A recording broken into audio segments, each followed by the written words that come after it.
Grabe. Bumiyahe kami ng 15 kilometer via Bolt, yung kanilang taxi hailing dito, yung taxi hailing applications. At wow, super cheap. Kaya we are feeling generous kasi alam mo na, dahil mabait yung driver, malayo yung pinag-drivean niya, malayo yung maneho. Siyempre, konting considerations, magbigay kayo ng tip, magbigay kayo ng tip. Yun lang dun yung sasabihin namin sa inyo kasi sobrang mura talaga. 15 kilometer, 30 minutes drive for $3. $3, ganun ka mura ang taxi dito sa Georgia. Unbelievable. At susuklian ka ng sakto. Walang ano yon, hindi sila nandadaya. Napaka honest tsaka mababait naman, no?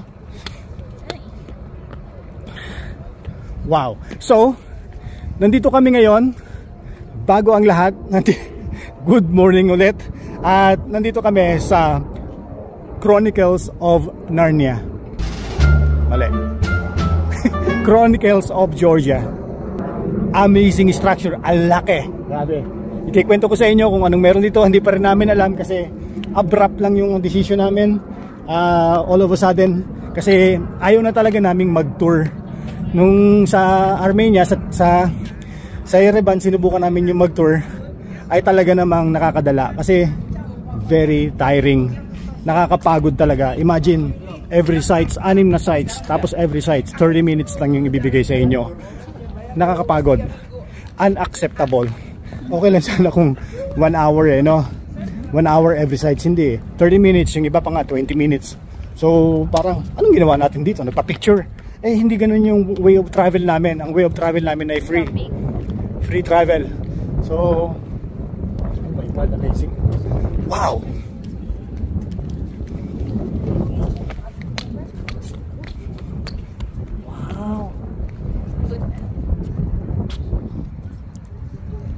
Gawa ba ng tao yan?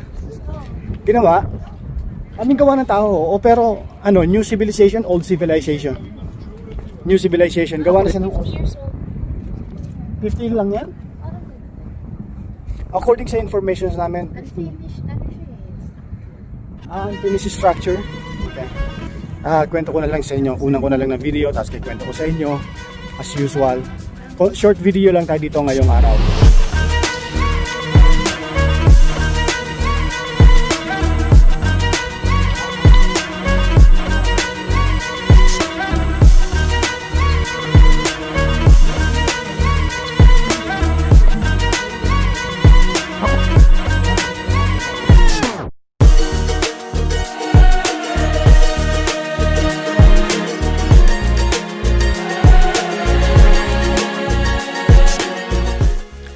Ang Chronicles of Georgia ay isang napakalaking monument na madalas ay hindi napapansin ng mga turista pero sobrang makabuluhan para sa mga lokal.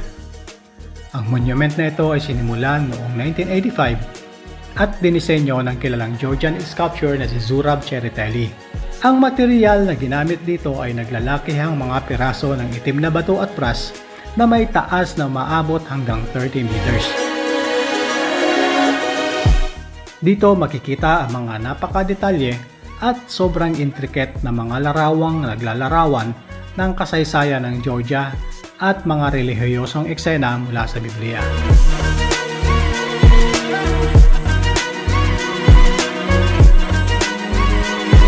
Ginawa ang monument na ito para ipagdiwang ang 3,000 years old na kasaysayan ng Georgia at ang 2,000 years old na Christianity sa bansa. Kaya sa bawat haligi makikita ang iba't ibang kwento mula sa mga hari at reyna ng sinaunang Georgia hanggang sa mga eksena sa buhay ni Kristo. Pero bakit nga ba hindi natapos ang monument na ito? Dahil ito ay sinimula noong panahon ng Soviet Union at kalaunan matapos bumagsak ang Union ay nagkaroon ng kakulangan sa pondo at interest para tapusin ang monument na ito. Kaya hanggang ngayon, ang ilan sa mga bahagi nito ay hindi pa tapos. Bukod sa monument, ang isa sa mga nakakamangha dito ay ang tanawin sa paligid. Dahil itinayo ito sa isang mataas na burol, kaya mula dito tanaw ang Tbilisi at ang dagat na isang malawak na reservoir na nagdadala ng malamig na preskong hangin, at habang tumitingin ka sa malayo ay makikita rin ang mga bundok na nagdadagdag sa napakagandang panorama ng lungsod.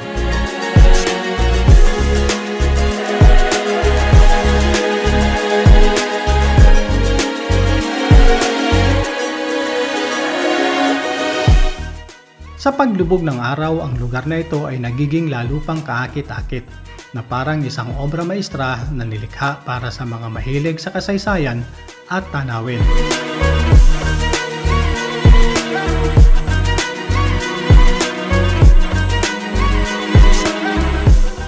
Ang Chronicles of Georgia ay isang perpektong halimbawa ng kasaysayan at sining na pinagsama sa isang napakagandang tanawin na kahit hindi pa tapos ay nagbibigay ng napakalalim na kahulugan na pinagmamalaki ng mga Georgian.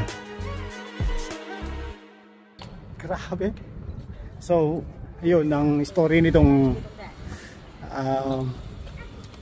structure na ito. At sana ay nagustuhan ninyo kahit short video lang ang meron tayo ngayon. At very specific kasi napaka-special nitong lugar na ito. So sana nagustuhan nyo, at please kung hindi pa kayo nakasubscribe sa aking YouTube channel, please subscribe, and paki-follow na rin ang aking Facebook page kung napanood nyo to, at saka ang aking Instagram. At yun, every interactions, comment, like, follow ay malaki ang magiging tulong sa pag-progress ng aking page tsaka ng mga videos para makapag-encourage pa tayo ng maraming tao na gusto mag-travel at hindi alam kung saan pupunta. So yun lang. So that is it for today. Remember guys, life is short, so make the journey worth remembering. Stay safe always and safe travel. See ya.